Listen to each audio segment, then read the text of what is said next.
Imagine a world where women don't have to choose between their families and their career. And for a moment, just picture the workplaces which are designed to support rather than hindering them, and the homes that nurture and empower them. And today, on this International Women's Day, we will hear from women leaders around the globe who are going to share insights, their experiences, their knowledge, how to transform the workplaces and the homes for a brighter future. And learning from each other's experiences and knowledge, we can gain more insights and can implement in our own work and home spaces. And I would like to firstly acknowledge and celebrate the incredible women who are in the panel today. And to each of you, happy International Women's Day. And before we dive in, I would like to tell about myself. My name is Himani. I'm from India and currently in UK.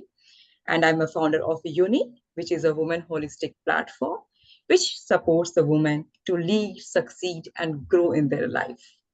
And to get started, I would love for each of our panelists to introduce yourselves and tell a little bit more about yourself. So, okay, Sarah, you are first on my screen. Would you like to go first? Hi, everyone. I'm Sarah Harris. I'm a business leader, have been leading B2B professional services for the last decade, maybe. And I'm also a humanistic integrative counsellor and a career coach and life coach. And I sit on the board of a woman-to-woman mentorship program called Fem Mentored, which is how I met Hermione. And that's all about women championing women and supporting each other, mentors, mentees. And I'll touch on the power of mentorship, I think, later on in this. But yeah, that's me. I think that's probably enough of an intro, given how many of us there are. Thanks for having me. Thank you so much, Sarah. Muthoni, would you like to go next? Sure, I can go next. Thank you for having me on this, Himani, and it's very good to meet all the other panelists. My name is Mutonyi. I live in Kenya. I'm Kenyan. I have been a banker for over 20 years or so. So I have over 20 years banking experience. But I took a break from that in the last maybe 14 months or so. And I took a course in in coaching, in life coaching and neuro-linguistic programming. And so that's what I've been focusing on, and coaching and mentoring people. That's what I've been doing for the last 1 or so years. Plus, I also run a small business. It's good to meet everybody. Thank you, Tony. Okay, I hope I'm pronouncing the name correct. Annette, Annette, yes. Annette. Hello. Okay, sorry, Annette. Yes. Yeah, please introduce yourself. Yeah. No problem. It's not an easy name to pronounce. But hello, everybody. And it's really a pleasure to be with all of these wonderful women on International Women's Day. I'm a distance learning education strategist, an entrepreneur, and more recently, an author, which has been a lot of fun for best practices in virtual education. My work has involved everything from pioneering one of the earliest online accredited high school students for students way back in dinosaur times, 2002, to now consulting with universities, colleges, and corporations with virtual education and training programs. And then I also have a passion for projects around the world that really involve leveraging all of the wonderful technology we have at our disposal today to help increase access to education for young women and girls around the world. So really looking forward to hearing everyone else's insights and experiences today and sharing. Thank you, Annette. Natalie, please tell about yourself. Hi, everyone. I'm Natalie. I'm co-founder of a B Corp marketing agency called the Typeface Group. We're actually a female-led business, and we started our business around a kitchen table with our kids with a nanny share in the room next door. And so have built our business, which is 11 years old this year, with family flexibility in mind. I am also vice chair on the Hampshire FA's inclusion board, which is how I know Hermione, and have a 12-year-old son who I'm waiting to find out what his neuro identity is. So there's a lot of things going on, and I'm very happy to be part of this panel. Thank you. Tayo, you are the next. Hello, everyone. My name is Tayo. I'm originally from Nigeria, but I live in the UK now. I'm a commercial leader. I've worked in marketing and strategy for 13 to 15 years. I took a break, in my career because I've worked every day for like the last 20 years of my life, similar to Muthoni. And I went back to school, went to Cranfield. That's how I met Imani. We were in class, seeing each other's faces every day for like a year. So it's surprising to me that she wants to keep seeing my face even after school. But Imani is wonderful. Yeah. I'm consulting now. I'm doing some business consulting and I'm a trained business analyst as well. I'm really happy to be here. I'm really passionate about, supporting women. I've been volunteering here in the UK with an organization called Female Techpreneurs that supports female founders here in Milton Keynes. So really, really excited to be here to learn from you all, to share my experiences as well. Thank you. Thank you, Tayo. Neha, please tell about yourself.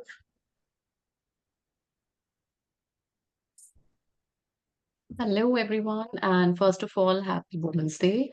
And this is a wonderful way of celebrating Women's Day with all of you wonderful women. And yes, as I'm Neha and I'm Indian, but I'm living in UAE, Abu Dhabi for almost 10 years now. I'm an executive and leadership coach, and I work with middle management and C-suite executives. And I'm also working with the women who took career break or who are planning to take a career break, want to return back in their career again. So, and currently I'm also exploring startup mentoring as well.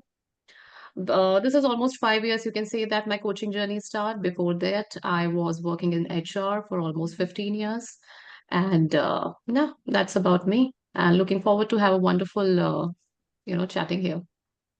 Thank you, Neha. Usha, you're the please next. Hi, good morning or good afternoon, everyone. I am Usha Nagrani. I live in Qatar since last 18 years. I'm also from India, New Delhi, and I've been an HR professional since I came to Qatar, and past 4 years since beginning of COVID, and before that I started my coaching journey, and I'm a leadership coach and a career coach. I coach people, especially expats who are new to a country and are searching for jobs or searching for what to do next. And obviously finding expat careers. And as a woman, I have a family. I have 2 boys who are grown up. And currently I am in Qatar working full time as well as going through my coaching journey. And it's great to meet all of you. Happy Women's Day to you all, although every day is a Women's Day, but still we need to celebrate some days especially. Look forward to interacting with you all. Thank you, Himani, for giving me this opportunity and having me here. Thank you, Usha. Chantley, please tell about yourself.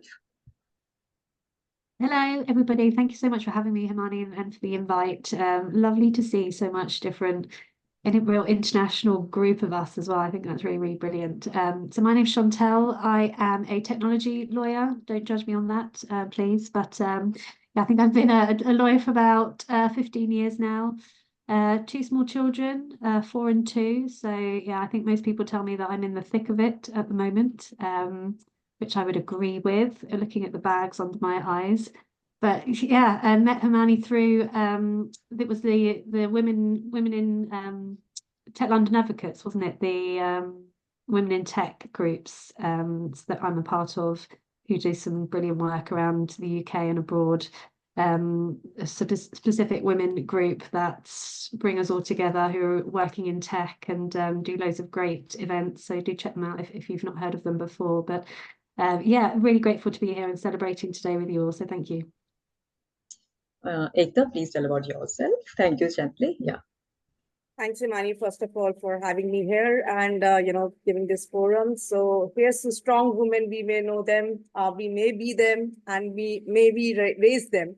So yeah. I think, that's the whole collective, so International Women's Day, happy International Women's Day to everyone. A little bit about myself. I am from India, from a small town, Bhilai, and then I've been in UK now last 18 years. On the weekdays, I'm a program director. Have 23 years of experience. On weekends, I focus on my passion projects, which are social impact engagements. I'm a UN Women Delegate, member of European Women on Board, as well as I'm volunteering with few of the bodies like STEMETS, She Change Climate, so looking into the DEI and sustainability initiatives. So thanks once again for having me here, and look forward to this discussion. All right. So before I start asking the questions, there are few of the we have the invitees, but I would like to see, I can see the face of, if I'm pronouncing the name correct, Abir. So Abir, if you would like to tell about yourself, yeah. We can't hear you, Abir. Can you hear me now? Yes, we can hear you. Perfect. It's Abir. It's true. I'm a client relations manager with Culture Recruitment Group. It's a UK-based company with offices, in fact, around the world. And what we concentrate on as a staffing and recruitment company, one of our concentrations is, in fact, women empowerment in the workplace, whether in industries that women are not that present, or whether in companies and with the clients who work with internally. I'm a mother of a 5-year-old daughter, so now I might be leaving earlier since she's going to be here from school soon. Yeah, but I'm going to try to benefit as much as possible from this gathering, and pleasure meeting you all. Happy Women's Day to all of you. Thank you, Abir, and thank you so much for everyone for introducing each other.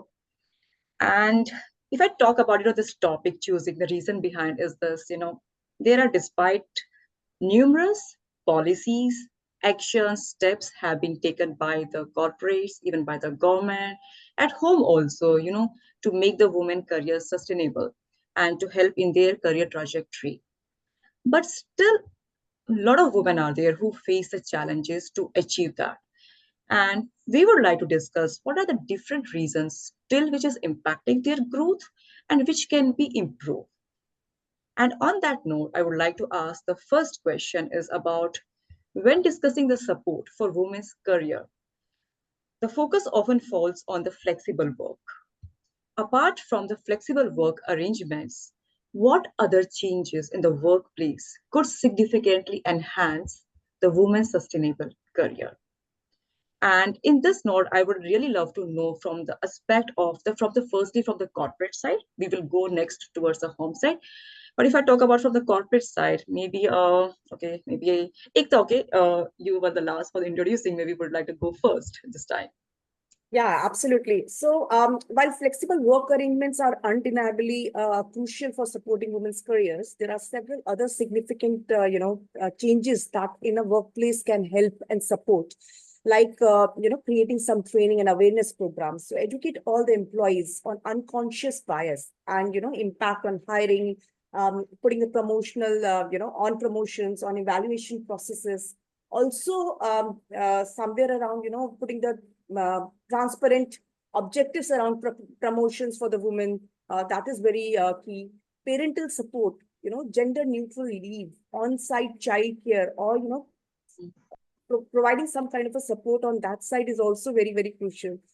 I can also think about mentorship, sponsorships, connecting women with experienced professionals for guidance in their career path. That would be very, very, kind of instrumental in their moving ahead. Pay equity, I mean, everyone is talking about, and that's one of the biggest UN Women's agenda as well, towards how to have that regular audits, transparent salary structures to address these pay gaps, and overall culture of inclusion. So there should be zero tolerance against harassment, and support for working mothers, and fostering belongingness is crucial. I mean, these are the few things that I can think of, just top of my mind right now. Thank you, Ekta. And when we all are speaking about different things, even I would love to know, because I have worked throughout India only. Right. And it may be different cultures, different country. There could be few things maybe which is working at one place. Maybe it could have implemented at another place also, at the workplace. Maybe it could help them. So would love to know more about that also. Yeah, today. Yeah, sure. Thank you, Ekta, for sharing it. Yeah. Thank you. Yeah. Thank you. Shatley, would you like to tell? Yeah, I think Hector's covered quite a lot of the points that probably, would be applicable here. I think one thing is a massive thing is obviously gender pay.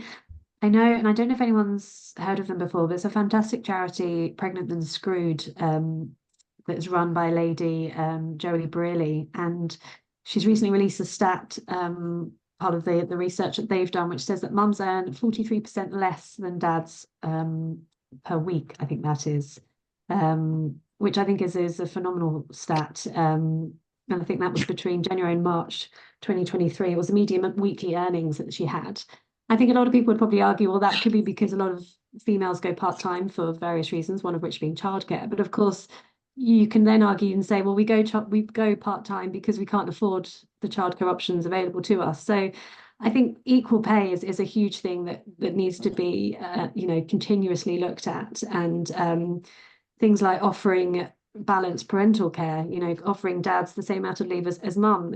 It's never going to be equal pay until we have a really equal system for that side as well. So that's something that I probably would want to really highlight today. Sorry, I muted it. Yeah, somebody was speaking. Yeah. Thank you, Chantley. And Usha, would you like to go next? Yeah, sure. Thank you. And it's amazing what Ekta and Chantley has put out. Unfortunately or fortunately, in a region where I live, we have policies which clearly discriminate, especially on the gender part, because I'm sure Neha would agree with me because she's also in UAE. So there are certain things in peculiar to Middle East wherein because expats are hired here based on their jobs and visas.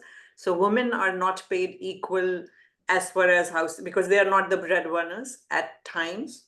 When I came in, this was worst. There were some changes, but definitely we have to learn. But one good thing about Qatar's policy, which favors women, which I don't know if you're aware or not, but I would like to highlight as my point. Here in Qatar, after maternity leave, for full 1 year, mom is granted an hour of feeding break, which she can take either during the day if she has to go back to her house, if it's possible, or she can leave early. So I would like to add that point as a inclusiveness, which is a very good thing for a mom to be. At least she gets some kind of relief or some kind of honor is given to her because she's feeding. So that's my point. Rest all, definitely all the points are well taken. And in the corporate world, main thing is we have to make sure that men understand that women are here not to take their jobs, neither to compete with them, but they have their own way of being there. So respecting feminine and acknowledging that we have people who are different from us, maybe in physiology, but God has given us, all of us, same brains. Brain-wise, we are no different because a human being is a human being. Yes, physiologically and physically, when it comes to manual work, women might have limitations, but other than that, there are no limitations. Thank you, Imani. Thank you, Usha. And I really like that part. Like providing at 1 hour feeding is really good policies. Like, like some maybe at places, if it is not there, it really could have been implemented. Yeah. Thank you. Neha, please share about this. Sorry, did you say Annette? Yes. Oh, sorry. Yeah. Yeah, so that's I agree with most of the point which we are putting emphasis here. But before we leave flexibility, there's one thing I really want to say. When we say flexibility in organization, I still a lot of my clients are struggling with the flexibility because most of the organization are adopting one kind of flexibility fit for all. And that they need to understand what is flexible for me cannot be flexible for another lady. So this is somewhere I feel like there is a big gap. All organization need to sit with and identify what is exactly the definition of flexibility for that particular woman, or what exactly they want in that. So this is the one thing which I really want to say. And another thing, which is another one, I see a lot of women when they take career break. So really organization need to work on their entry and exit policy plan. So when they want to take a career break, if we can work on that when they are taking a career break, if we can plan that break so that when they are going to enter again in the workforce, they don't have to join one step back. Because I have seen that, I have been there. So when I want to join back again, I have to go little one step back. So if you can, instead of career break, if you can provide a plan which can give a career boost to them. So meanwhile, when they are on break, they can work on something, they can acquire a skill, they can work on a short-term project as per their convenience, and then they are joining back again. They don't have to go one step back; they can go one step up instant. So this is something I think is really important to notice.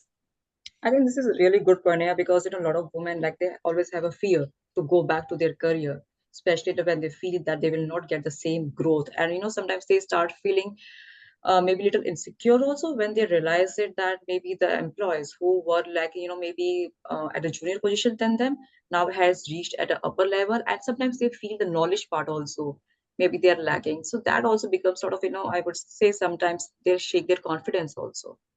Yeah, thank you. Yeah, Tayo, please would you like to say?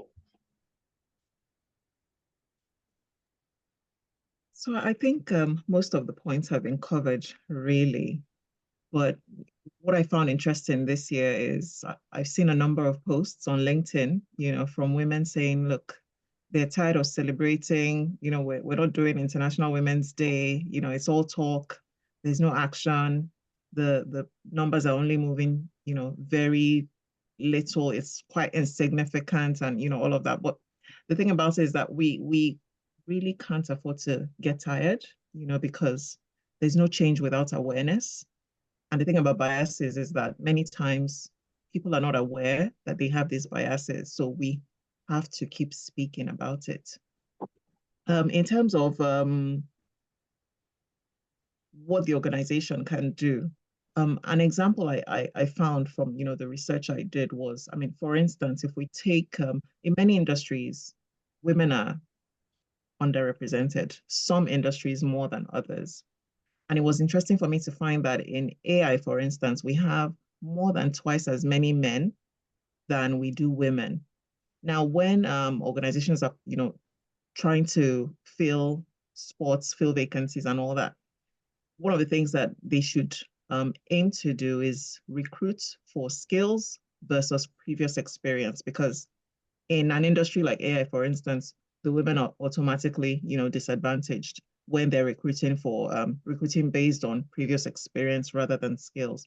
So that's something I think organizations should focus on. Hire the candidates who have the skills that are required, not those who have, a similar previous work experience. So that's what I'd like to add. Thank you. Thank you, Tayo. All these are really good points. And I think the same thing, AI tech, which is like still the women are underrepresented if we talk about the total percentage also. Yeah. May I add to that actually? Yeah, please. Yeah.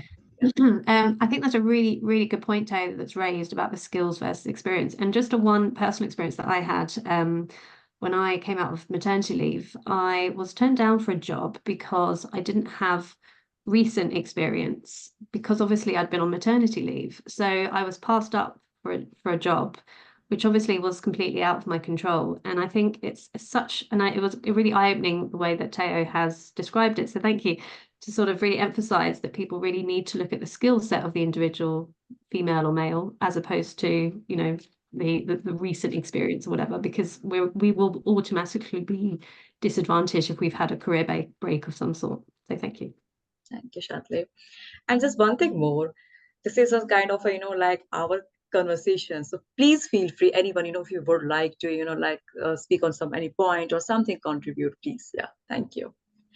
Natalie, please, would you like to tell more about this from the corporate side? Yes.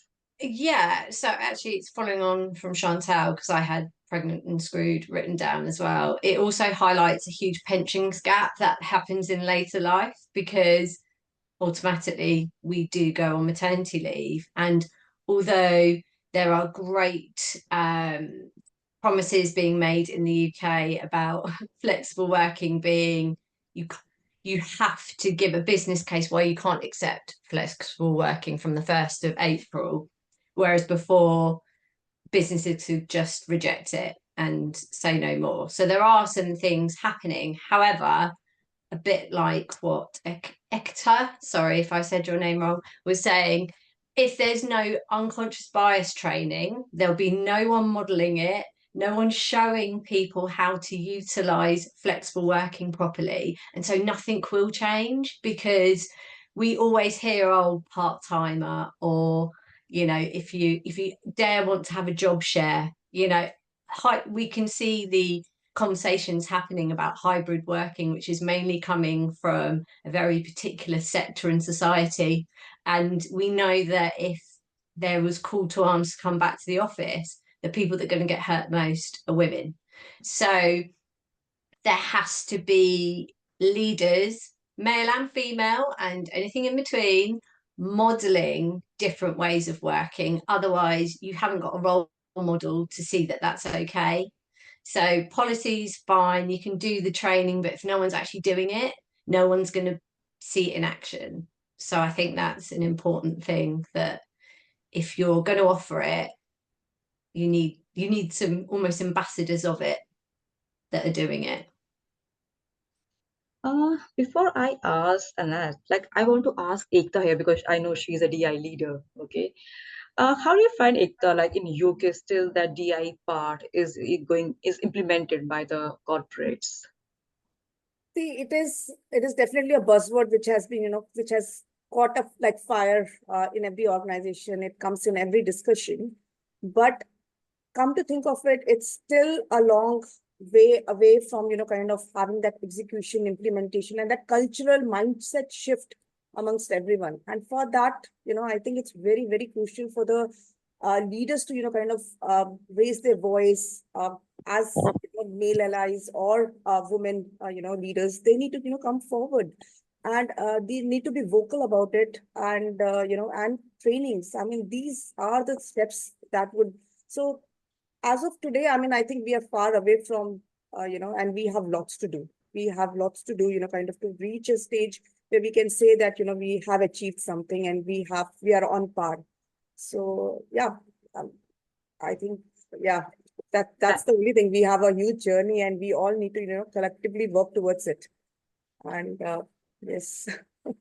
Why I ask you, Ekta, because before our this panel conversation, I was having another panel conversation with one of like few Indians like zone, and there one of the HR leaders had a very good point. Like, not I can talk about like she talked about the Indian market. Diversity is still increasing, but inclusion is not there. Right. Yeah. And it is not. It is exactly the same thing in UK market as well, Imani. I mean, like Natalie was saying, during. I can say for my example, right? When I came after my maternity leave, the first project that I was posted was I was asked to go to Oslo. I'm in consulting, division. And I said, no, I cannot. I have a 9-month-old, at home. I just cannot. They said, we are not asking you to go permanently. What we are asking you is, you go for a few days and, come back after every week. I said, no, that doesn't work. That doesn't work. I mean, so that, that awareness, I don't know. I mean, that needs to be, that inclusiveness needs to come, and that understanding that, what is required at that stage of life for women, and that support needs to come from the organizations. And I think that's somewhere still, and I'm talking about a UK-based organization. So it's pretty much, we ask across geographies, across globally, we are struggling, and we need to, kind of collectively, kind of voice our concerns.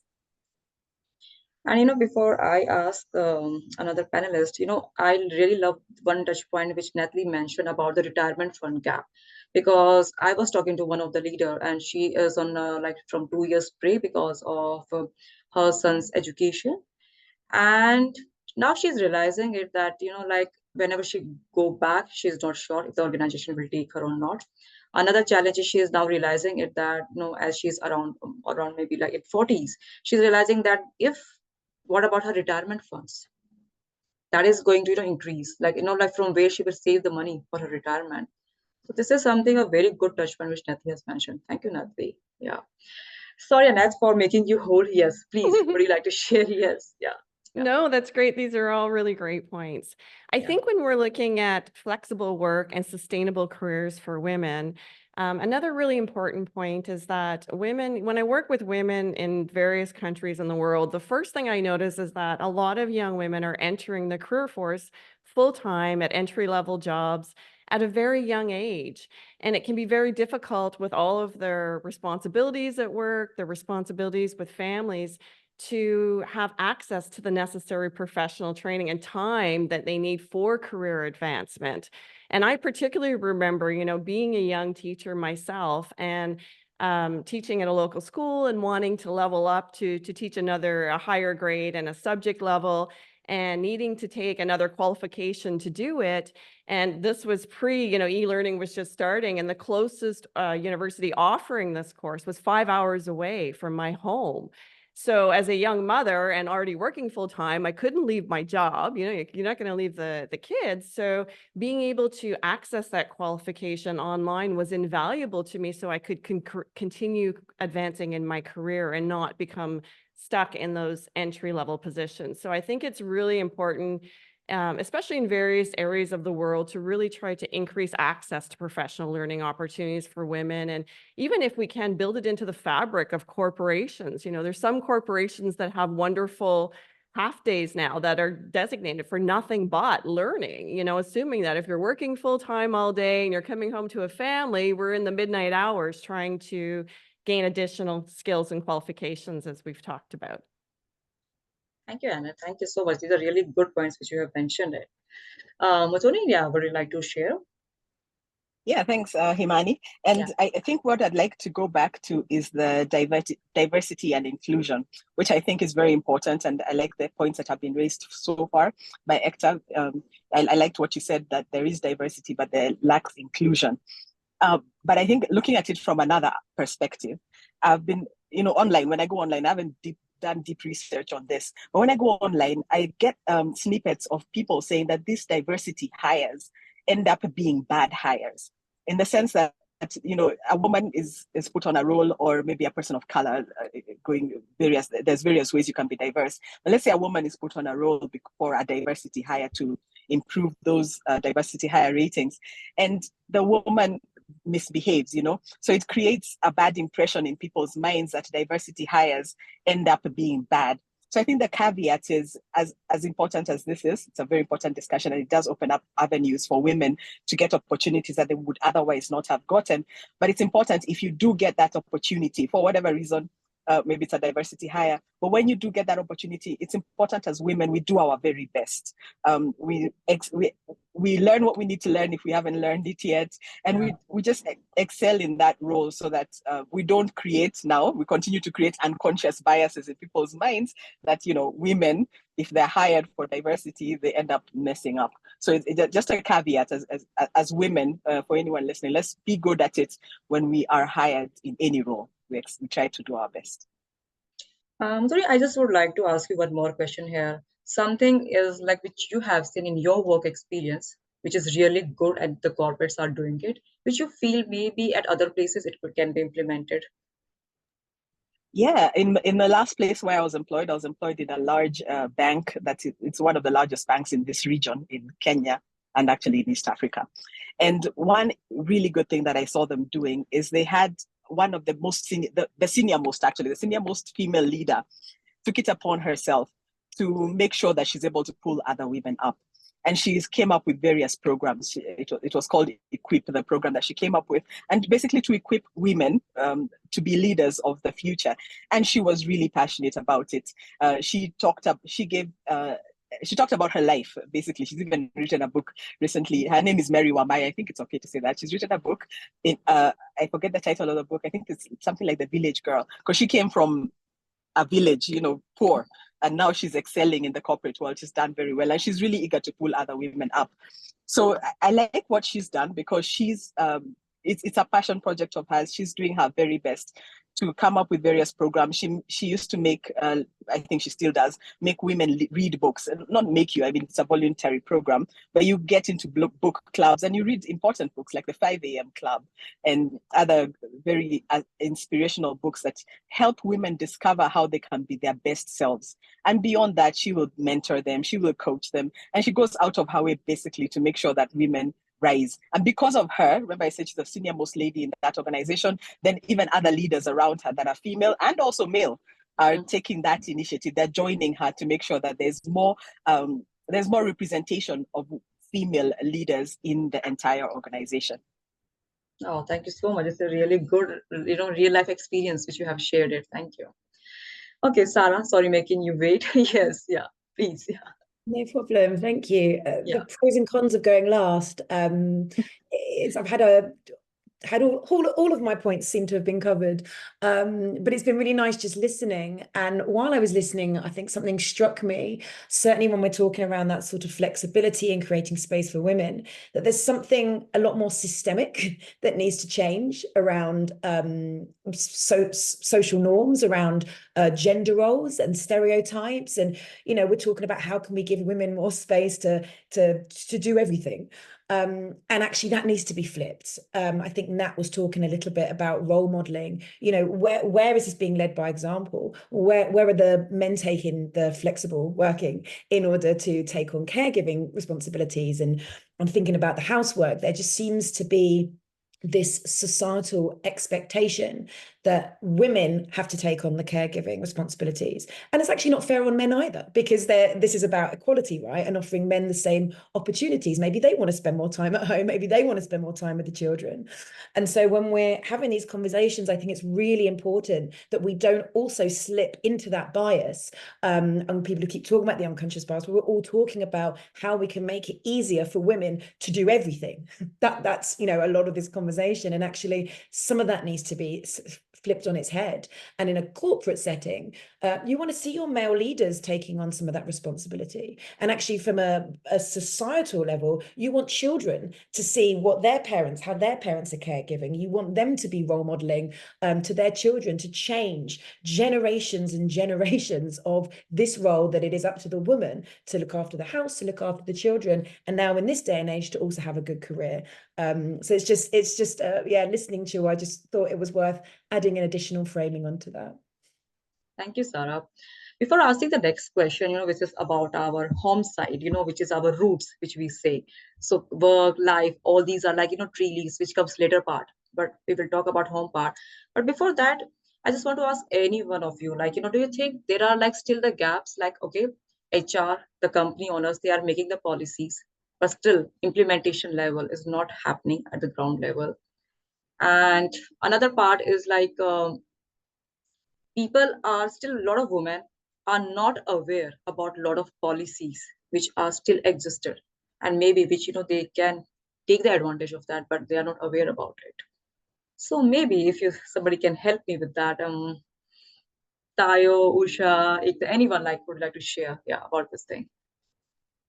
I think I would like to highlight many points that okay. At times, what Sarah also said, that we have to this discussion is going about that women to do all, but I think at times at work, I have seen this, that many women hesitate to take a break or talk about things. And even when I'm recruiting a lot of women, they say, oh, but I am pregnant or I'm this.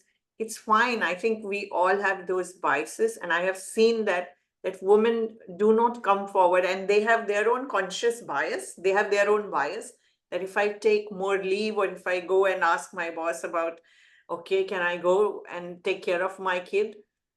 I will not be promoted, or I'll not be a stronger woman. And I won't shy away from saying that even at one point of time, I was like this. I really was always proud of myself that, yeah, I don't take any leaves. But after I had my kids and I had to take breaks, there were times when my boss would say, I still remember an incident. I told my boss, my son is sick. I cannot come to work. He said, you need to decide whether you want to choose your work or you want to choose your career. I said, at this point of time, definitely I will choose my son's health because he needs me more than your job. And I just put down the phone. And after 2 days, when I went back to work, obviously I needed 2 days leave. My boss said, oh, you're back. I said, obviously I had to be back because it's not that I'm not a professional, but if you are giving me a choice on the phone, I would rather take my home, but I still want to do. So yes, there are a lot of things, and it didn't harm my career. It didn't harm my relationship with my boss. So had I been not my confident self and given him back, I would have never gone that chance. So it's up to us women how we see things. Sometimes if we say certain things, we will get it. If we don't say, we'll never get it. Can I jump on that just very Yeah, quickly? yeah, please, Sarah. Yeah. I completely agree with it, and I think it's important that as women we take accountability for this. You know, this isn't about men doing things to us, and I think that we have to take an accountability. I went for dinner with some friends the other day, and one of my friends said to me that her husband usually does the nursery pickup. And she said the number of times she gets told by one of the other mums, "Oh, isn't he great? Come in and pick. Aren't you lucky? Isn't it great that he comes and picks up your kid?" And she said, you know, it's his kid. Why are we congratulating him? Why am I not getting celebrated on a daily basis? And it's just people don't realize it, but these are sort of microaggressions, really, that self-perpetuate this sense that women fulfill these roles and men should be celebrated for it. So I think there's also something about a collective woman accountability for what we say and our own unconscious biases, and owning that. Yeah. Thank you, Sarah. It's a really good, example which you have given it. Yeah, sorry, Ekta, you were saying something. Yeah. Yeah, I just want to, kind of add to what Sarah has said and, what has been discussed just now. We as women need to set some healthy boundaries for ourselves. We need to, ask for help if we need. And that's something, we feel that it's probably, it shows our side of the weakness side, but that's not correct, actually. We should put healthy boundaries to avoid any burnouts. And I think it's okay. I mean, especially, people who have like immigrants from, India or, settle in, we don't have the family support. So it's like both the partners, they need to, kind of play equal roles. And I think that's absolutely okay. I mean, if my husband is doing cooking for the family, that's absolutely okay. And, if I am going to work and so we are sharing our responsibilities, and that's how it should be. I mean, and I think, Himani, to your point earlier that, whether the execution is happening, HR is, actually getting involved. So I think policies are definitely there, and few of the organizations are taking it very seriously as well. I mean, they are keeping their employees at the, highest priority. But I've come across a few of the organizations, since I'm part of consulting, I go to different various consulting firms and then come back. So I have, I would say I have a lot of gratitude for my role, but then I get to experience the work culture of multiple organizations. I've been in the financial sector.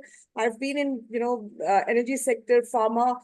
So what I've felt is like there are places where, they really take it very seriously, but there are organizations which really need to think through their policies and, really need to, kind of address some of the very, very basic concerns which get missed out. So, yeah, I mean, answering what, addressing you asked, Himani, I mean, there is again a long journey, to fully execution and embracing whatever is being, put forward, and awareness of it.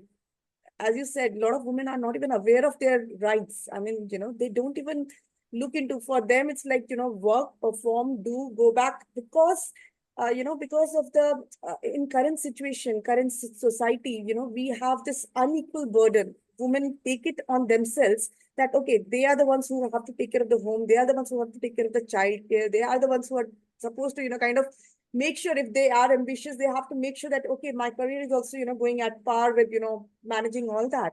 So sometimes, it's unnecessary burden on yourself. Please ask for help, wherever you need. And I think that will help you as an individual, kind of to find a sane path or, grounded vision for yourself. I think that's the only point I can add. Yeah. Yeah, I think awareness is something because, when I was working, I realized it once one of my colleagues was finding some information about herself. And she showed me a lot of, policies which were for the women. And I was really like, oh my God, in this organization from last 5 years, I was not aware there are so many programs and policies for the women. So it was. Absolutely, that awareness amongst women about the policies is also not there. And that's a very general It's not just, like you are saying. I mean, I think I've come across so many people. Whenever in any, young girl who joins my team, the first thing I say, please look at the policy, and you don't need to be, kind of so shy when you have to ask me, Yeah. for any, leave or anything else, because it's your right. If you have to take care of something, you have to prioritize that. So yeah, I mean, I think it's important to be aware of what's there in the organization. Thank you, Ekta. Before we move next, Tayo, you were saying something. Yeah. I was I was nodding to what Sarah was saying, about, and that's where the education comes in that I spoke about earlier. That the thing about biases is that you're not aware that you have them sometimes. Saying things like, "Oh, isn't he lucky? He gets to pick the children." Yes, so no, aren't you lucky that he gets to pick? I mean, like, those are things we just say innocently, without knowing, the far-reaching consequences, or really the thoughts behind us saying those sorts of things. So it's the education. Then on the note of our organizations implementing, I think the stats say it all. From what I saw, I think about a third of women in the UK, about a third of leadership positions are filled by women in the UK, if I remember that clearly. But then globally, it's far less than that. I think in India, it's like 18% of leadership positions filled by women. In Nigeria, looking at politics, only 5% of politicians or people, setting up policies and all that are women. So definitely there's a long way to go. I know there's in the UK, there's some, I'm not sure if it's in the UK, Europe, or globally. I believe it's in the UK.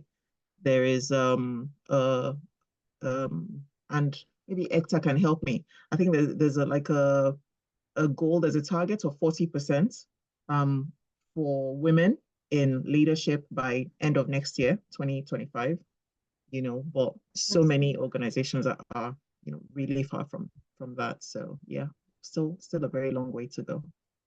Yeah, you're spot on that. I mean, yeah, it's a long journey. We are aiming for it, but yeah, we are far away from where we should be. Okay, let me ask the next question. Like, what do you think is the balance between home life and women's success? And what changes do you think? I know there are a lot of changes, but what changes do you think society need to make that balance happen? So, Chatelet, would you like to go first? Yeah. Well, I think first of all, it's an individual's opinion on what balance is for you. For me personally, if we're putting a personal perspective on this, I'm married. He's a hospital doctor. His work certainly is not flexible, so that flexibility falls on me, rightly or wrongly. He can't sort of leave surgery to pick up the kids, so I have to do that. But for me, for balance wise, it's sort of being having a successful home life, which would be kids are happy, you're happy, your partner's happy, and being successful at work, meeting my targets, making my clients happy. And I think, how do you achieve that? Well, I think first of all, a lot of support comes from home, having whether that's a village that's helping you raise your family, or if it's just your partner, or if it's friends and family. But also having a supportive employer, knowing that you have boundaries at home, knowing that you when you're in work, what your core work hours are. Maybe you work around that, you do some unsociable hours to make it work with children or family life as well. But I think I've mentioned it before. I think it's something that I feel really strongly about, is that if corporates, organizations do not have a really clear and equal parental policy, obviously between men and females, but a parental policy or parental leave policy that is clear, that is really enforcing the fact that men can take time off or a career break for children, look after the children. And I think until that is equal, it's just never quite going to get there. We're never quite going to reach the statistics that we're all talking about. At the minute, it seems to be generally the women that are doing it. Why is that? Well, probably because societal expectations is that it's always the women. B, that perhaps the policies aren't clear enough to really push the fact that the men can take time off as well. And maybe the females want to. That's certainly nothing to be shouted about. So yeah, I think having really sort of supported policies for parental leave is a really important one. And another point that I kind of wanted to steer home was having really affordable and accessible childcare is a really important thing. So for me, childcare is more than my mortgage. So I've got two really heavy outgoings there. I don't have family help. It's all on, paid childcare for me. And that in itself makes it really challenging. And for a lot of people around the world, around the UK, I know different countries have different policies for childcare and different funding arrangements, but I can only speak for the UK. It is extortionate, our childcare, albeit and accessibility to it as well is really tricky. There are many people that just can't get places where they want to get. And that's stopping a lot of people returning to work or returning to the workplace. So that I think really needs to be looked at. And I know the government in the UK have brought in measures for extra funding, but we've still got a long way to go, looking at how much childcare is and the accessibility to it is something that needs to be looked at and spoken about a lot more. I have two things, before moving next here. I think Sweden has some, I think, parental leave policy, which is they allow something to 40 or to 80 days to the father also, they provide that. So that is something I feel really good, which is helping the balance between that. And another thing, like, Vishali, you mentioned about childcare. So I'm not aware about the UK market, but if you all can help me to, and other audience also to know, um, is are there any corporates or maybe the government, do they provide any, childcare reimbursement facilities or something? So it depends on the corporate. So I mean, some organizations might offer childcare, I can't remember what it's called now, but you can sort of have childcare emergency arrangements where if your childcare provider, if you can't get there, if you can't get a place, they'll offer someone else, and that might become under the extra benefits that you get.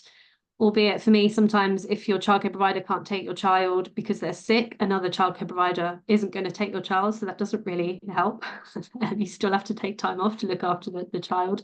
So yeah, it depends. It depends on the employer, and there are many benefits out there that can help working parents, but it's still, I think, affordability and accessibility is a real issue. And I know Natalie was nodding there, and perhaps that she's found it as well. But for me personally, that's a real barrier for me at the moment. There used to be the childcare voucher scheme, but that got scrapped, I think, about 10 years ago, maybe. I just slipped in at that time and then started my own business. So then that went because we didn't have that. We couldn't sign up to it because it had disappeared.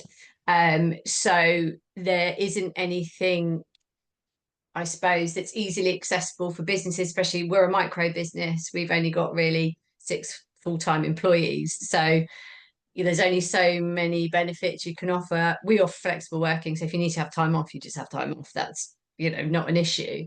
But there's nothing really, unless I guess you're a major corporation where you're like, here's the money to help with your childcare. But often then you get met with people who are like, but I don't have children, so what am I getting? And it's like, well, you're getting sleep. Also, it's the word balance I hate, because I never balance child and home. I blend it because it's never balanced. It's always like, so I call it a work-life blend. I'm also a solo parent, so I don't have anyone to pick up the mental load. So it's a lot all of the time. And so some of the societal expectations, I think, especially as women, the best marketing that we've been fed is that we're multitaskers and we can have it all. Now, I believe we can have it all, but not at the same time. So we need to reduce those expectations on ourselves. The washing basket's overflowing, that's fine. As long as they're healthy and happy, we've just got to give ourselves a bit of grace. And as everyone has said, just talk about it more openly, that when we see someone who's on the brink of burnout trying to have it all, it's like, it's okay, please go have a rest. I've been there. Burnout's not fun. It doesn't impress anyone either. You need more time off to recover from it. So just do what you need to do. Everyone's life is different, and what balance blend looks good for you, just, you don't have to excuse it to anyone. Just go with it, because life's hard, regardless of gender and all that. Life is difficult, especially at the moment. The world's on fire. And whatever you just need to do to keep yourself happy and healthy, just go and do it. Put your boundaries in. I'm 100% a boundaries person. It's so clear when I am working, when I'm not working. And you just have to be a bit like that, I believe, to command respect as well, not get walked over, but also to give yourself a chance, fighting chance. Thank you, Natalie.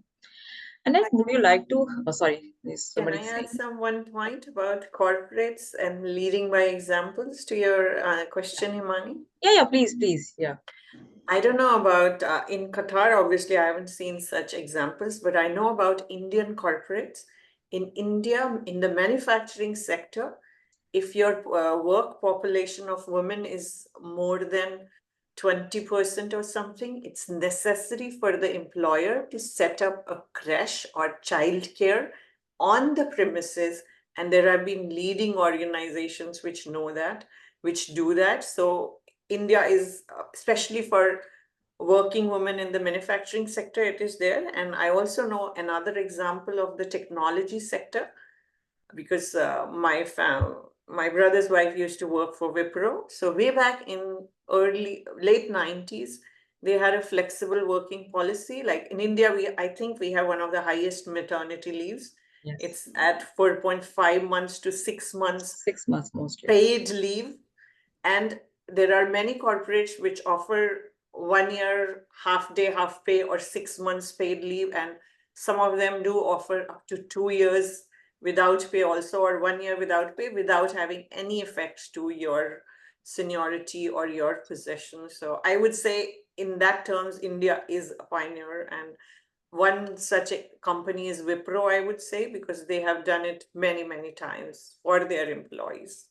So that's the point I wanted to add about your corporate question. Thank you. Thank you, Shaya. Yeah, these policies are there in India. Yes, you're right. Annette, I want to ask you, what is your view on what do you think in the society, what needs to be changed? Yes, so building on the parental leave and childcare options in Canada, where I'm at, we do have provinces that provide subsidized childcare and parental leave. It's not as much for men as it is for women, but even when it's available, it's highly stigmatized still for men to take that leave. And often when they're in Canada, either the female partner or the male partner you can choose who's going to take this extra leave. And oftentimes as well, families will still choose to have the mother stay home and take the caregiving role because of the differential in pay scales between men and women. So when we calculate the leave, I think it's at 60% right now of your total salary you would get for take-home pay to stay home and care for the children. So if the male or the father in the house is making $100,000 a year, and the mother is running a small business and still at the beginning levels of her career making $35,000. When you calculate that 60% for who's staying home, that total cost benefit analysis is still happening. So I think resolving some of those differentials in pay skills and pay differentials that still exist are really important. And I think that we can't always, as well, we were talking about corporations that are offering different levels of leave around the world. I think we can't rely on corporations to provide equal access to these benefits. They really need to be legislated into our governments and part of the fabric of our society, that we recognize that childcare is a really important, and taking leave is really important in our society for both men and women, to remove the stigma equally, so that, as Chantel was saying, you don't always have to be the one staying home, and leveling out those benefits. Thank you so much. So many, valid and those reality checkpoints which you have mentioned it right now. And I would like to go to Muthoni. Would you like to throw us in something about aspects from maybe the Kenya side? Yeah. Okay, from Kenya's perspective, we as women, for maternity leave, we're just talking about it. We get maybe 3 months or so. If you're lucky, 4 months. If you add in your annual leave, you may be able to be out of work for 4 months, and you get full pay. You get your full pay and you have the job to go back to. In comparison, the men only get 2 weeks of leave. They call it paternity leave, and only get 2 weeks. And typically, the male they'll be at the hospital perhaps when the baby's been born, but they take that leave to mean I have free time. They will do something completely unrelated to the baby in the 2 weeks that they take the leave. So there's a lot of changes that need to happen in mindsets and the societal norms that happen in people's minds. But even that said, though, so if you're a woman and you're struggling with perhaps managing your career, maybe you have a small baby that the 4 months have finished and you have to go back to work, I think it's also important for us to cut ourselves some slack and for other women to cut you some slack. So what I'm getting at is sometimes women can be judgmental, right? So you go and visit your friend and there are toys all over the house and there's dust on the shelves, and you start judging them and saying, why are they keeping their house clean? But I think one of the other ladies said, prioritize. If the kids are well fed, they're happy, they're not, they're healthy, that's priority, that's important. If there's some dust on the shelves, the washing hasn't been done for a couple of weeks perhaps, then let's not pressure ourselves. As individuals, we shouldn't pressure ourselves too much. Let's do what we can, make sure our children are well taken care of. But there's some things we may not be able to get to in the time that maybe most people would, and we shouldn't pressure ourselves, and we shouldn't pressure other women. If we can, in fact, what I think we should do, if you have appeared in this friend's house and there's dust on the shelves or the washing's not done, volunteer to help if you can. But I think as women, let's be easy on ourselves and easy on other women and not be judgmental.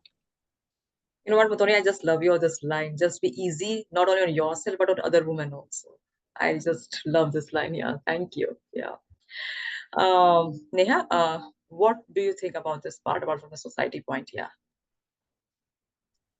Yeah, so before I jumped to society, I think, as a woman, I also know that when we talk about balance, change starts from us. Okay, so I have the clients who, for them, work-life balance means ticking all the boxes. Okay, and that's how I try to communicate with them. See, this is not balance. You will never get that actually in one day to tick all the boxes what you want to do.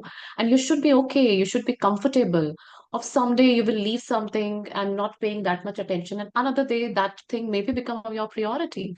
So understand what is important for you today and what resources you have today, and then go for it. So someday balance is always not like, both the side will be equal. Someday one side is heavier and another side is light, and another day maybe the things will change, the equation will change.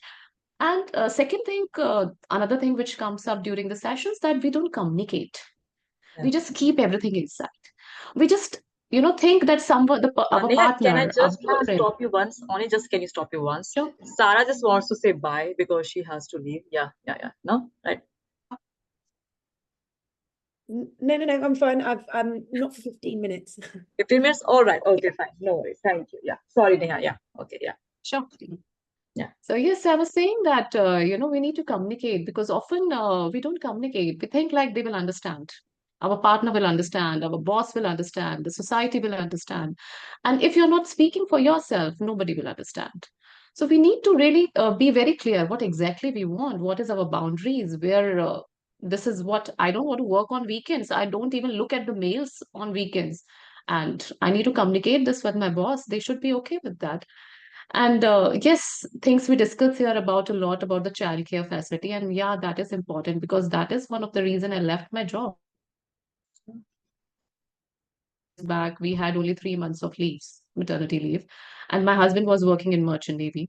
So I don't have any choice. That's a tough choice I have to make. Even my promotion was due to left my job so that I don't have to leave my kids unattended. My kid, I want to stay with him, give him my full time. So currently I've seen a lot of train, in workplace and corporates, we are fitting gym, we are putting so much emphasis that our employees should be fit. We are having office gym everywhere. So when we can have office gym, why we cannot have a small place where these moms can, where childcare facility where we have the peace of mind. Yes, our kids are safe. We can anytime go and check on them. So this is a mindset. I think the overall culture or ecosystem, you can say that, need to change. But yeah, all change start from us first. So we need to voice it over. We need to ask for them actually. If we are not asking for it, nothing will happen. Thank you, Neha. And I really like, because yes, there are a lot of gyms the corporates are going through, but yes, childcare facilities also, if they will think, it will really help the woman also, to feel to work at that company. Yeah. I'll go to Sarah. Sarah, maybe ask you this question another way. What is something, first thing, which triggers you, which you feel maybe if it would have been really changed about the society, which can help the woman? Yeah. Actually, what I want to say probably isn't about me personally. I'm not a mother. I don't know if I'm the only non-mother on this call. So I guess what I was thinking, listening to everyone, was about equity. And I think it's the word in DEI that is often most misunderstood, because equity isn't equality. And we talk a lot about equality, but actually what the equity in DEI is about, recognizing that there are different circumstances and ensuring that fairness and justice is in accordance with those different circumstances.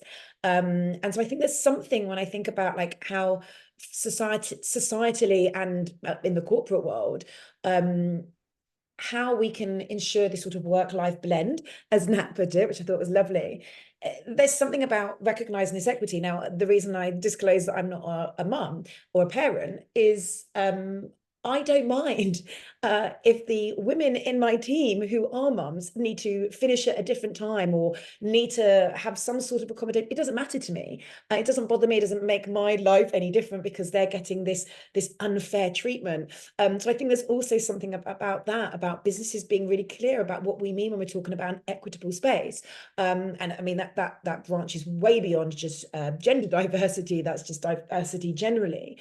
So there's something about the application of equity within a working environment which recognizes that there are specific needs, and then there needs to be appropriate level of support for those specific needs. That actually equality in the sort of setting that we're talking about actually isn't very fair, because not everyone is starting from the same place. And I think it's really, really important. And to Tayo's point earlier, again, this is around education. I've often heard people say diversity, equality, and inclusion. I don't know if other people do, and I always correct them and say, actually, you're talking about something very different there. And I think it's something that culturally we need to talk more about. Thank you, Sarah. Okay. Sorry, yeah, please. I just love this subject and this statement. What Sarah said: difference between equality and equity, and that understanding. It's so misunderstood, and it's so important. So I mean, I heard somewhere, and I think that just stuck into my mind, and I thought it will be a very good forum to share as well. So equality means everyone, like it's simple example, like everyone getting a pair of shoes, but equity is everyone getting the pair of shoes which fits them, and that's important. Even if I get a shoe, but it's like it's not fitting, it doesn't serve the purpose, and that's so important. So I mean, that cultural shift, diversity, inclusivity, equality, but equity is, it's binding it all together. So thank you, Sarah, for bringing it out and, discussing it. So yeah, that's the only thing. Thank you. Can I jump on that too? I think, please, it's such an important point, Sarah, actually, and I think that's what's really worthwhile. But I saw something recently about she was a female Olympian, ex-Olympian, and she said everybody talks about equality, equality for her, at least equality for female athletes and male athletes. But she said what we should be talking about is actually what it is that females need now, because we're not the same as men. And she said, I was given a male boat. Well, actually, we need female boats that are lighter, that are, fit the female body or whatever it was. And she said, those are the conversations that we should now be having, is what is it exactly that, for equality or equity that we need as females. Those are the conversations that we should now be having. Yeah, thank you, Which, leading on from that, is, if you think about it, seatbelts were made with men in mind, and only now have they got a female test dummy to test seatbelts so they can save our lives. That it's a systemic problem. Like, it's like, oh, but you have access to all these things. I'm like, yeah, but they were built with you in mind, so they don't quite work. You know, like, thanks. But your drugs don't work for me because my body's different, my hormones are different, my biology is different. So, you know, we're talking about work stuff, which when you think about how deep this goes, that feels quite surface level when we can't even get access to the same amount of healthcare. So there's a lot that needs to make the world more equitable for people in general, and including the workplace, which is, it is important. But when you think there's healthcare and schooling and other things as well, it's a systemic problem that isn't going to get fixed by one policy and Google putting in a childcare facility. It needs to go a bit deeper than that, I think. You know, the same question I want to ask Ekta and Tayo, in a slightly different way, is like, what do you think as a maybe woman or as a mother, could the change bring into the society, you know, for the kids, coming kids, you know, like which really can help for the society? So Tayo, okay, Ekta, yeah. Tayo, you go ahead. Yeah. Okay. Well, for me, I think it's the education again, really, because I mean, if this was done from way back from, you know, childhood, I don't think we would have these problems now, you know. And just thinking about it, it's a no-brainer really that your employee base and your leadership base should be reflective of the customers you're serving, right? You know, like Nat said, how can you make drugs? Or, you know, like Sarah said, or Chantel, how can you create a, you know, for the Olympian?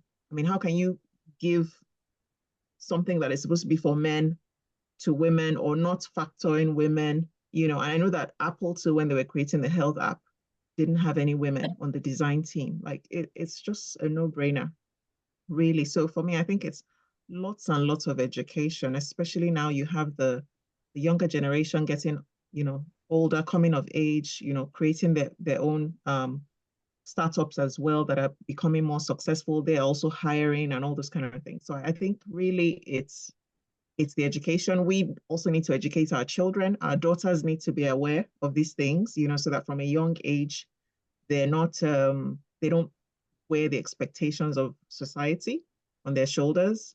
You know, my daughter is an achiever, and many times I find myself having to talk to her to just, you know, she's 13, like, just give yourself some grace, relax. You know, you don't have to be perfect. I don't expect you to do everything. You know, just, I love you any way it goes, you know. So I think, you know, that education for young people, education for boys as well, you know, what's run like a boy? What's run like a girl? What does it mean to run like a girl? What does it mean to run like a boy? You know, just those sorts of things from when the children are younger. Thank you, Tayo. Yeah, Ekta. Oh, sorry, Sarah. Yeah. Himani? So I just wanted to say goodbye. Yeah, bye-bye, yeah, Sarah. Thank you so much for It's joining. been an Bye-bye. absolute pleasure, ladies. Good luck. See you. Bye. Can I jump Okay, on that? Muthoni. Okay, yeah. The access to education, just Who should quickly. go? Okay. Yeah, I just wanted to add to that when we're talking about access to education, it's so important, as Tayo was saying, but also access to a quality education. So in many countries that I visit in the world, education for women consists of domestic training at very young levels, preparing them for domestic work versus dignified jobs or upper level university courses. And when you travel and you start visiting schools around the world, in different countries' education system, there's such a differential in this world for women and what they have available to them for education and training. And even if a woman in some countries has access to a quality education at a university, it's often not recognized around the world. And the only opportunity they have for employment afterwards is within their own country, because those credentials are not recognized internationally or outside of their country. So I think really making sure that women have access to a quality education everywhere we can is really important. Yeah. Thank you, Annette. Sorry, Muthoni, you were like, yeah. Yeah, thank you, Himani. You know, as Tayo was talking, it triggered a thought in me. And as we talk about mothers, and you know, a lot of us are mothers. I'm a mother of 3. And when you think about our role as it is in most houses, I know we're trying to change the societal norms, but we're the primary caregivers. And when we think of that role also, it's important, you know, we will have male and female children. It's important that we raise them in a way that doesn't continue the cultural norms. And what I'm thinking, like, you know, there's traditionally there's some chores in the house that are said are women's or girl chores, like washing the dishes, cleaning the house. That's going to be given to the girls, and then other chores like maybe outside work will be given to the boys. But it's important we be aware, even in our own homes, the types of roles and chores that we're giving our own children, so that we don't continue to the unconscious biases in our own children and to the next generation. Absolutely. I'll just add to that, so we absolutely need to challenge unconscious bias that's been, going on traditionally in, in the society, in the, in every household. I mean, I'm a mother of a 12-year-old girl, and,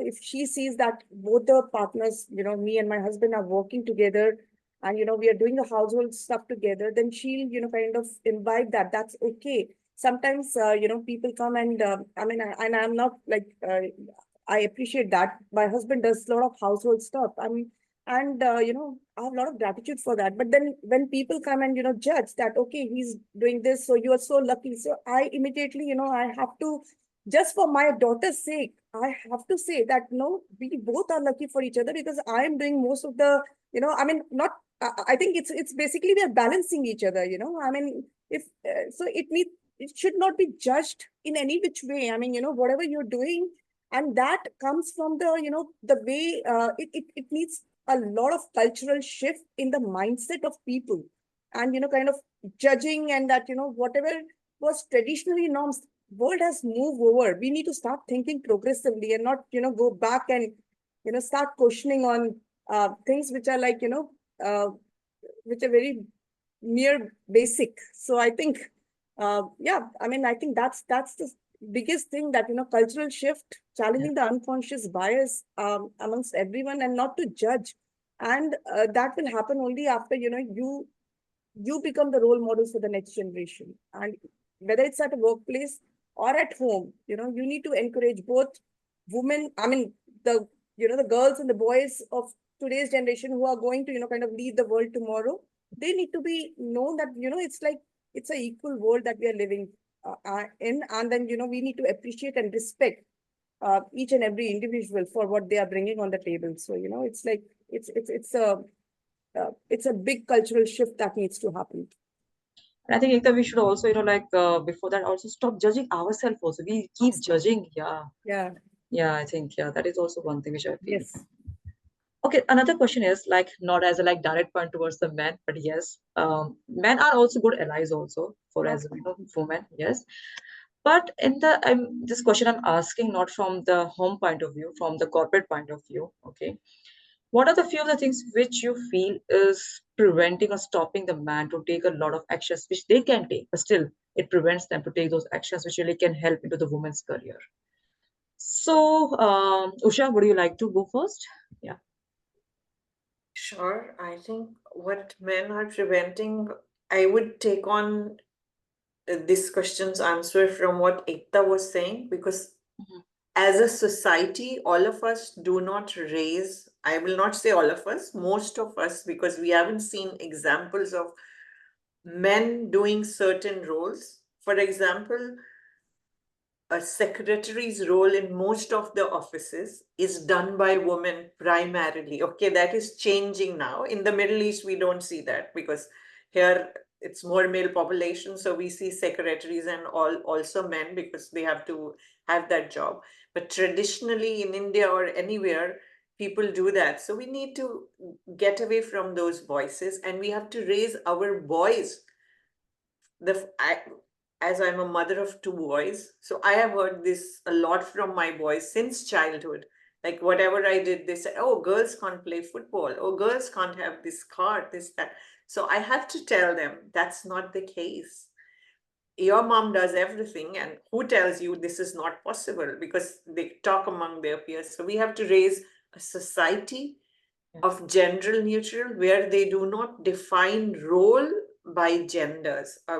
Lot many times my boys have told me, oh, I don't want to do that. I always tell them, since I don't have girls, so who will do the house chores? You only have to do it. And I'm raising them that if you are studying, if you are working, so is your mom. So tomorrow, if you will have a partner of your choice, you'll have to have equal responsibility. And coming back to work-wise, yes, I have seen myself, men thinking I'm not there. And I have, whether it was in India or here in construction industry or back there, I was into infrastructure consulting. Most of the time I was the only woman. If we are going for a meeting, or even till now, if I am working in a department, many a times there are few women who would be at the same place as I would be. So we need to start this from way back. And many times I had to convince hiring managers that it's okay to have a woman because she has the same degree, same skill, and same experience. So I think it starts from the home only, that we change this bias. Thank you, Usha. Natalie, would you like to go next? Yeah. Well, I'm in a female-led business, so that's but we have a lot of partners and clients that are male, and they actually really appreciate the female voice that's often lacking in their offices. So I feel I'm not lucky, who's lucky? I have created, I think, a voice for myself that unless you're on the same wavelength, we're probably not going to get on. So, and I think that's part of it, isn't it? If you've got a clear personal brand, you'll attract people who are like-minded, that there's less likely to be that sort of like, oh, don't say that. Also, I'm not that frightened to go, okay, that's a bit problematic. Let's have a chat about that and see where that's come from. It all starts with education, and like we've all said, if we have children, it's about having those difficult conversations we probably never had with our parents. You know, we're almost like the first generation of these chain breakers, and so we're having these difficult conversations, or they're not difficult, but it's like, oh, I wish someone had taught me how to have this conversation. But here we go, they're seeing things in the news, they're reading things. There's people who are becoming male influencers online that shouldn't be, because I refuse to say his name out loud. And so we need to give voices to the positive male role models, because they're being drowned out in some cases, apart from Mr. Beast. Like, I would just put him in front of my son all the time. We need to find those positive male role models to put in front of our boys and men, to show there is another way, and try and drown out the toxic masculinity over there that is afraid of change and can't see the positives that come out of us all being in it together, versus it's not them and us. It's about bringing us together as a community and a society and getting the best out of us.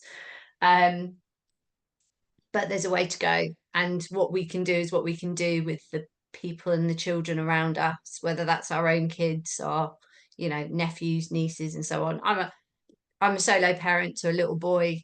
He has no choice apart from hearing me talking about equality, equity, inclusion. As I mentioned before, I'm vice chair on the Hampshire FA. I don't even like football, but what I want to, it's a huge platform, right, to get a message out there. And actually, they're very inclusive, and the changes that they're doing behind the scenes are phenomenal. It's a huge corporation. It takes a while for the change to get seen, but it's so enlightening when you're in the back end of it to hear the conversations that they're having. I also compete in strong women competitions. So my son has never thought that this woman couldn't do what a man could physically either. He's never had that opportunity. So we are the chain breakers, the ceiling breakers, and we refuse to pick up the shards. That's not just our jobs anymore. Yeah. Yeah. And, you know, Natalie, you already said that there should be role models, you know, like for the men. They to really help the other female society also to represent that. And Muthoni, she has to leave. You know, I would like to ask you, Muthoni, about this thing. Yeah. Oh, yeah. So I think men, I think the challenge some of the men may face is that they are not aware of the challenges that women may face every day. Maybe we assume they understand, and I think it was raised before that we need to communicate and not assume that they understand. But there's a possibility that they don't truly understand the issues that we face every day. You know, issues like the prejudices that we might face at work and the unequal pay. They may completely be unaware. So it's important then that we have open conversations and perhaps even workshops and trainings that can shed light on these issues, and especially shed them to the people who have influence to change them, the male and female people who have influence to change these things. So men may also worry about advocating for women's issues because it may make them seem less dedicated to their own work. There may be something in their mind that tells them, no, I don't want to speak up because I may be seen in a different light than I want to be really seen. And that's not necessarily true, because supporting equality is actually a sign of strength. It's not a sign of weakness. It doesn't say that you changed your focus from your job. It doesn't take anything away from you. But there's ways to overcome these issues. And one way is by educating ourselves and having open communication, highlighting successful men who have championed equality. And I know some, even where I've worked, I know men who champion equality. In fact, our own president this week, the president of Kenya, he's called Dr. William Ruto. He has been taking time to go around the different counties in Kenya, especially the counties that are led by female governors. So in Kenya, the way the structure is, we have counties, the leader of the county politically is called a governor, and some of them are female. And he's been going specifically targeting those counties that have been run by women and highlighting the projects that those women have been doing and basically just praising them. One statement that he made recently, I think it was just yesterday, he said that in the next time that anyone is running for president, their running mate, if the person running, the main candidate is a male, emphasizing and advocating for women's equality and women's rights, and praising the women who are doing well in the jobs. And that's fantastic. And so that should encourage even more and more women, more and more men to participate in this programs that help women empower themselves and learn that they can actually be as good leaders, or perhaps even better leaders than the male. Thank you so much, Muthoni. And I know you have to go. Yeah, thank you so much for joining today. And would like to continue the same question, but in a different way. Like I would like to ask Ekta, Tayo, Annette, and Chatlin, Neha. Do you think what is really stopping? This is like one of my assumptions, which I'm thinking maybe the impact which the men see. Maybe they are like who are maybe at the leadership position. They maybe sometimes feel like maybe the company is getting the profits.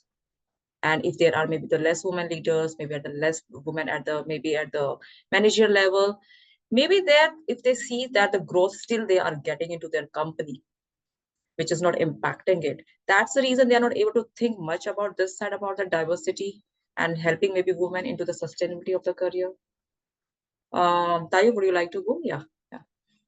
Okay, I'm not sure I really got the question, but when I look back on my career, my biggest advocates have been men. The best people I've ever worked with, the best bosses, the ones who fought for me, championed me, promoted me, pushed me forward, have been men. I think maybe for future editions, we should have men as part of this, discussion, rather than us talking to ourselves. Yes. So I think we should definitely have men, speaking with us. Yeah, go ahead. Sorry, Taya. It's just that if I've understood the question properly, actually companies with diverse executive teams are more likely to have an above average profit. So it's something up, and I'm just looking, it was research by McKinsey. If you've companies at the top quartile for executive gender diversity were 25% more likely to generate greater profits. So again, it's probably more the fact that they just don't know how to do it, or they've got a policy and expect that to work. We've got someone who's doing it in the position as well, so it will sort itself out. But I think it's that thing that the world has been the world for so long. We need to support people to have how to have conversations, to give women a safe space to have a voice. Because I know we said like women need to speak up. They're probably not all as ballsy as we are. Let's be honest. And because the world has been a dangerous place for women for so long. So why would they speak up if they think they're going to risk their jobs? They're not going to be heard, all those things. So we need to have forums to allow those conversations to take place in a way that keeps the women's jobs safe, but then educates men without making them feel they're being attacked, to do better, so that people can get up the corporate ladder easier. It's a two-way thing, right? I'm not saying there are great men out there that know how to have these conversations and take it on board, but because no one's really showing or role modeling that on the regular, it's all done behind closed doors. And so I think if it's about profits, well, the stats are out there written by men as well. So if men need to hear it from men, that actually you'll make more money if you've got a more diverse board and workforce. I can just add to that, that men do play a crucial role in dismantling the whole barriers, the fostering a more inclusive environment, enabling women to reach to their full potential in the workplace. And remember, true equality requires collective effort, and men play a very powerful, role in that. And I think, like we all know that, I have also worked in a very, very male dominated, industry. I'm an engineer by background. So, in my engineering, the institute as well, there were very handful of women in my days, and, when I was studying in 98 or something. So I've also, found that sometimes they do play an important role, and there are some main allies. It's just that we need to also celebrate them, and then give them that, appreciation, and at the same time, because that gives them, a chance to become role models for others. And that, they're also not being judged by the traditional way of how, the society has, kind of put the roles for them. So I think celebrating them would definitely, kind of make a bit of a difference. And we will find that, there are few more men folks who would, come out of their cocoons and start supporting and, kind of bringing, that equality platform, on their radar as well in the leadership roles. I think that's one thing. And as, and making people aware, those education, those workshops, those sessions will very, very be helpful. Like it was talked about that, there's sometimes lack of awareness. Men don't even understand what, the challenges women face. Like, for example, menopause or perimenopause, those talks were not even, discussed. I mean, it was like, under the cover.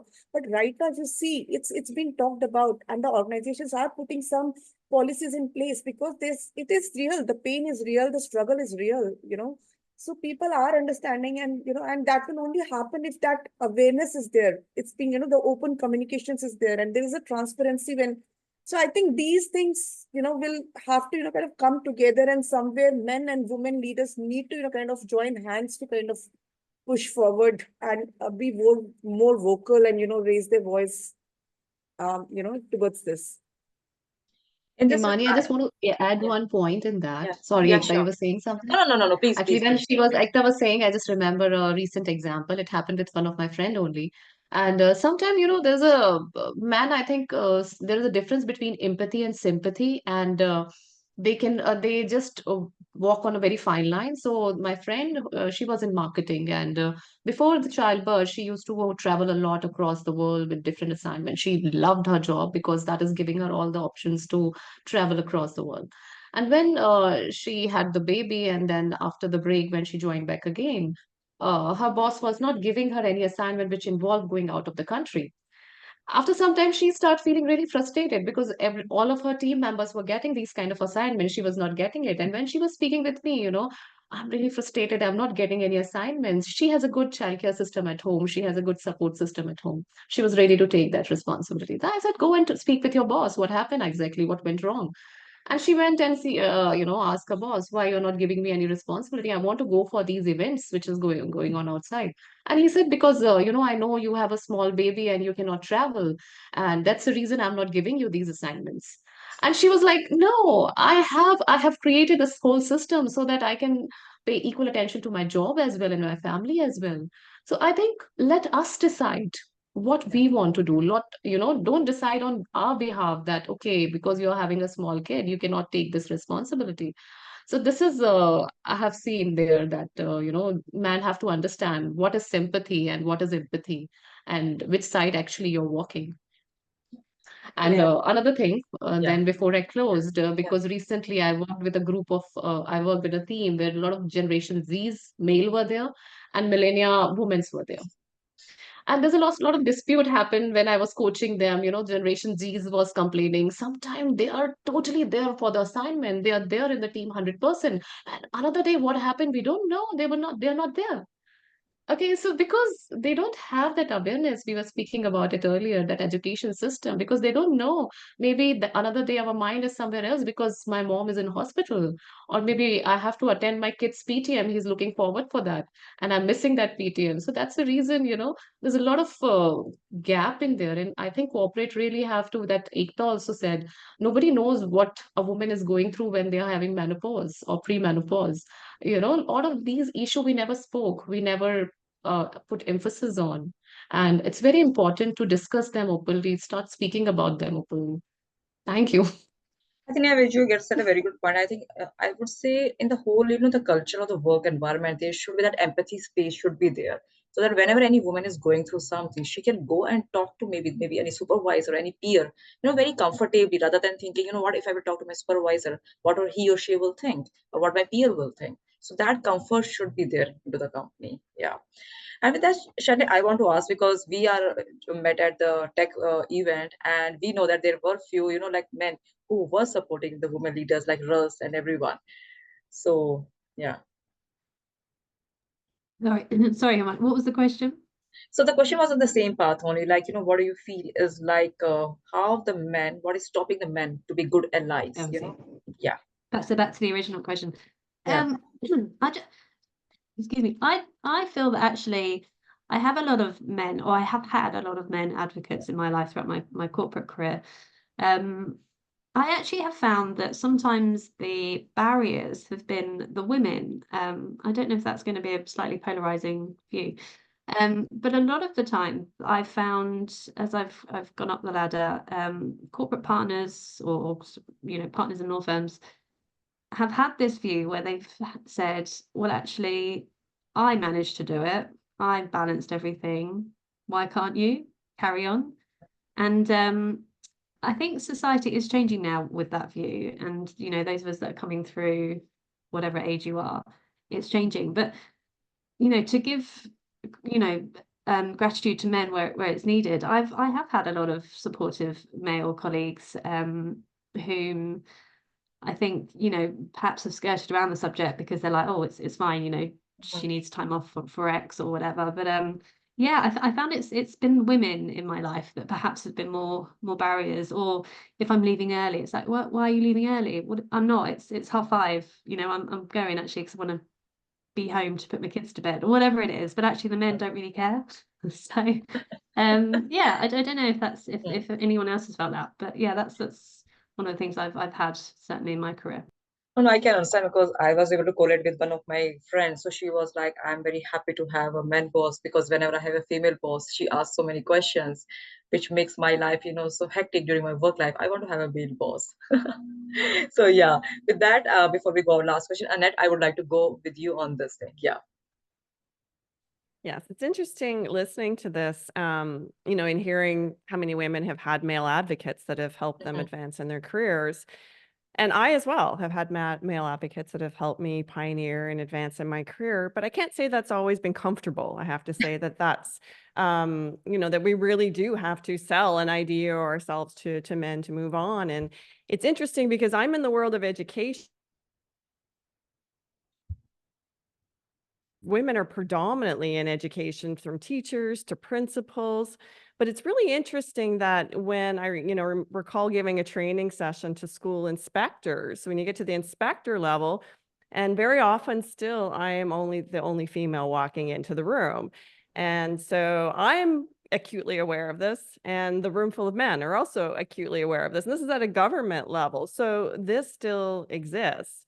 And I think that, it's not only just bringing awareness to men on the corporate benefits to having a diverse executive, there are also household benefits to families. So I can think of one scenario. I was also part of a larger entrepreneurs organization.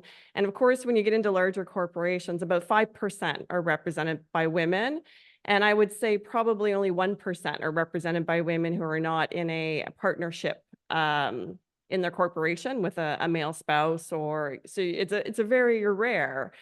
And, I wanted them to subsidize a professional learning day for young girls on entrepreneurship at a local university, full day. So we've got 5% women and we want to get men on board. You need their approval to be able to launch this initiative for women.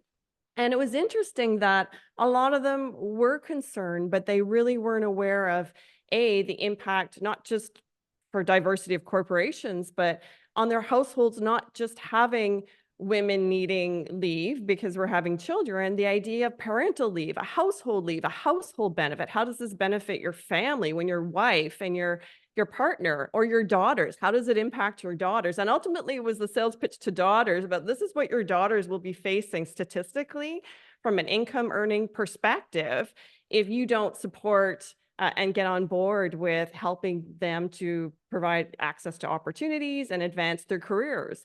And they funded the day. So I think they also need some direct actions from us on what exactly can we do to support your initiatives. What do we need to do? We're still trying to figure out ourselves what we need to do, and what are all the things. Our discussion today is about all of the wonderful things that need to happen in our various countries to support the, flexibility of working from home and career advancement for women. But we need to be really specific, I think, in getting them on board with some actionable things they can do to support us as families. And it's just like, how emotions and thoughts change by just changing the words here, by making like talking about rather than a wife, rather than talking about the daughter, like it changes for them. Yes. Mhm. Nice. And with this, Annette, I would like to ask you only the last question, like what steps women can take for themselves also and for the community also, which can really support the workplaces. Yeah. Annette, this is the question. Yeah, this is for you. Yeah. I'm sorry, could you just repeat that? Yeah, sure. So what steps women can take for themselves and also for the communities also, which can help to, like have a good growth into the workplace Right. for them. Yeah. Right. I think it's really important to do things like what we're doing today, banding together as a community, networking with other women in your field. Sometimes we don't always have a group in our corporation. If you are the lone female executive in a very male workplace, there are others just like you. And in entrepreneurship, joining other women in the entrepreneuring field really help to advance these things. I think also supporting organizations. There's a really neat organization in Canada called iSisters that supports mentoring efforts for young women, young immigrant women, teaching them new to the country technology skills and employability skills, and supporting organizations, I think, that provide mentorship opportunities, and maybe also mentoring as leaders ourselves when we have that opportunity, and providing coaching to women who are at the beginning of their journey. Yeah, that's such a nice point. Thank you so much, Annette. Tayo, would you like to share, please? I think just to round up from myself, as women, fortunately or unfortunately, we can no longer afford to be passive. Nat said earlier, not all women are as vocal or ballsy as we are. So we can't be passive, not for ourselves, not for the next woman. So, we speak up for ourselves, for women. We're not one of those women who are the antagonists, so we just can't be passive anymore. We really need to speak up, speak out, speak for ourselves, speak for other women who don't have a voice or those who can't speak for themselves. So that's it from me. Thank you. Thank you, Tayo. Ekta?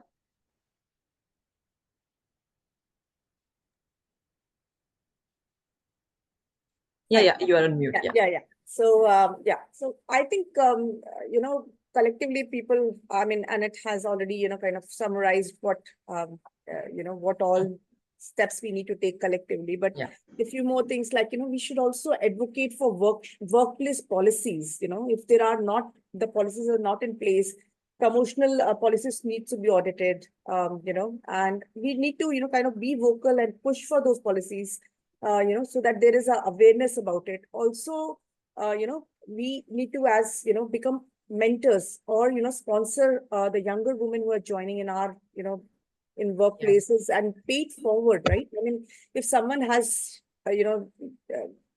held our hands and kind of brought us somewhere, then we need to kind of do the same and lift and climb, help them climb. That's other thing. And I think also if if they're not if we don't have any employee resource groups within the organization, I mean, go for it. Just kind of collectively, everyone is just waiting for that one person to take that lead and kind of initiative to bring everyone together. It's just that who would do that? So kind of take that lead and push forward. And change will take time, and it is not going to happen overnight. But if everyone puts one step forward, I think that change would be easier for everyone. And I think that change we'll see the kind of results of it. And I think that's the most important thing. Thank you, Ekta. Usha, would you like to share? I would like to take on same from Ekta's point, and I'm a big advocate for asking for it. If you don't have something, go ask for it. And second point is, as a woman, we should empower other women around us. And also not only women, but men also. We should make men aware that women are there and it's an unstoppable force now. So to go further, we need to be men and women need to find a way to work together rather than competing with each other, because in society also we complement each other. See, the nature has made our role as complementing each other. So, and women should always ask for it. This is what we have been talking about. At many times, we just keep quiet, or we say, oh, this is like it. That's how it has been going on. So no, ask for it. Go ahead. Tell what rights what policy changes you are looking for. And apart from asking for it, we should be a contributor to it, and we should support other women. Like I'm on with Ekta on this thing that yes, mentoring other women or telling them that it's okay, and also providing a support system wherever it is required, whether at home, whether at work, or whether with your friends. Go easy on them, definitely, and help and support each other, because that's how we all can grow, and that's how women community can come ahead. Thank you, Usha. Champlain, would you like to go? Yeah, I mean, I think all the points have been covered, but I think ultimately, advocate for yourself, back yourself, find your own tribe of people that will also advocate for you and support you. And yeah, just keep plugging away, because I think we can all be, get doom and gloomy about it. But actually, change is happening. It is happening, albeit maybe not as fast as we would like, but it is happening, and it's a really, really important thing to keep pushing. And I think the topics covered today have been really thought-provoking and inspiring to really help everybody to keep pushing and keep flying the flag. Thank you, Champlain. I have to go, but it was been lovely to speak to you. Thank you so much. Thank you for your time, everyone. Bye-bye. Yeah, Neha, yeah.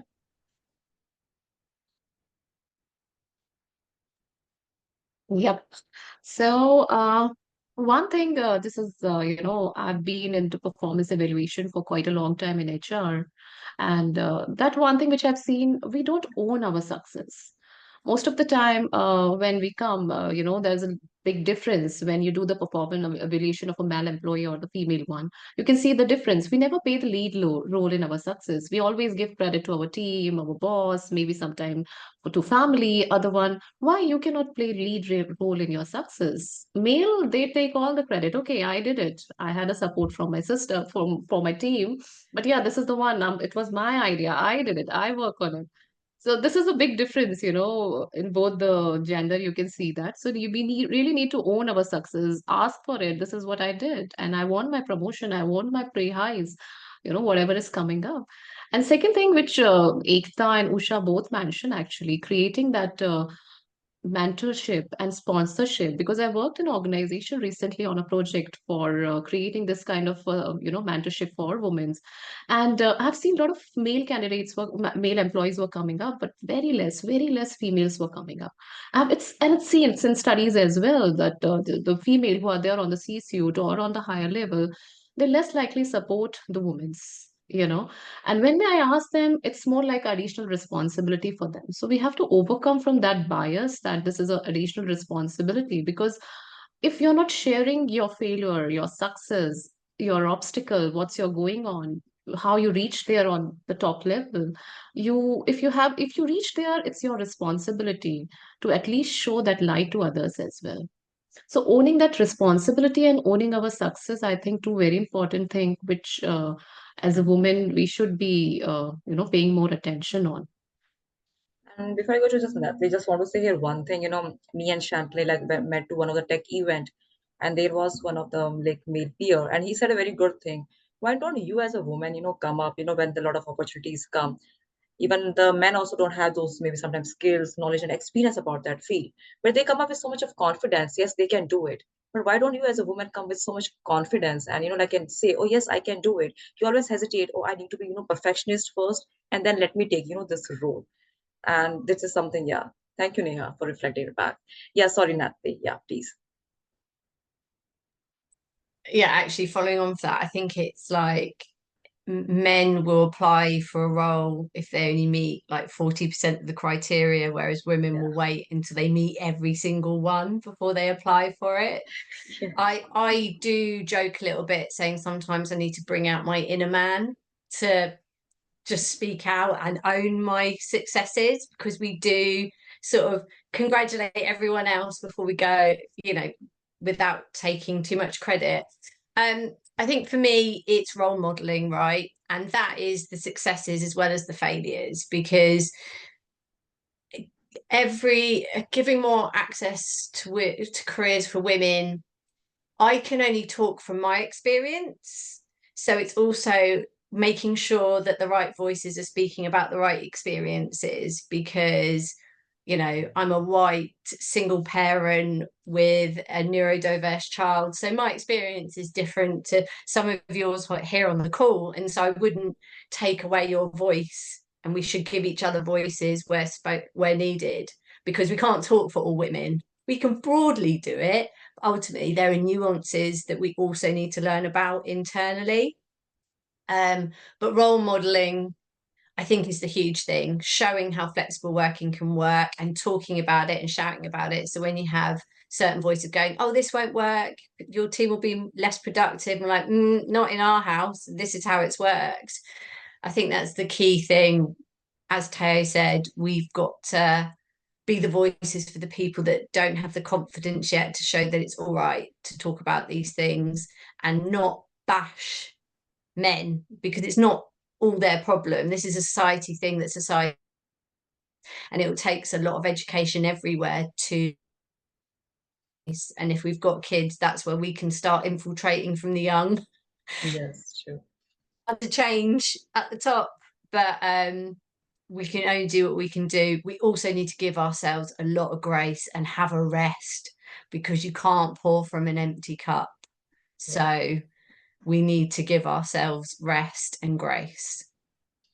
Thank you so much, Natalie. And now, before just we close now, I just want to say, just one thing here.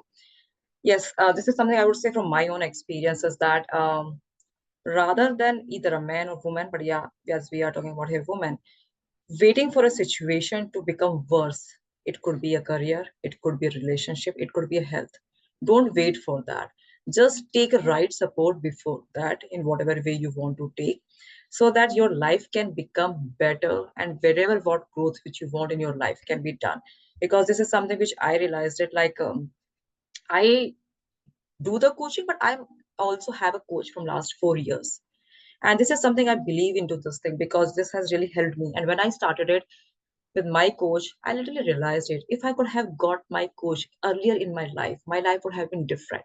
And same thing, which I find when talk to not only women, with other people also in their life. Rather than, making the life, worse or maybe, like not better, they can have a better growth before that. If they would have taken the right support, it could be a coach, it could be a mentor, it could be a maybe, any peer, family member, anyone in good the life this way. Yeah. Thank you so much. I took slightly more time, very frankly, maybe more time, yes. And thank you so much for coming here. And I would say just only one line here, it is always better to have the sustainable careers, not only for ourselves, because when we will have to implement all these policies, it will not only help us, it will help others also around us. And yeah, just hope for the best to build a brighter future for each and every one of us. Thank you so much. Can I take the one last pick with you all? Yeah, sure. Sure. Let me finish this recording. Thank you.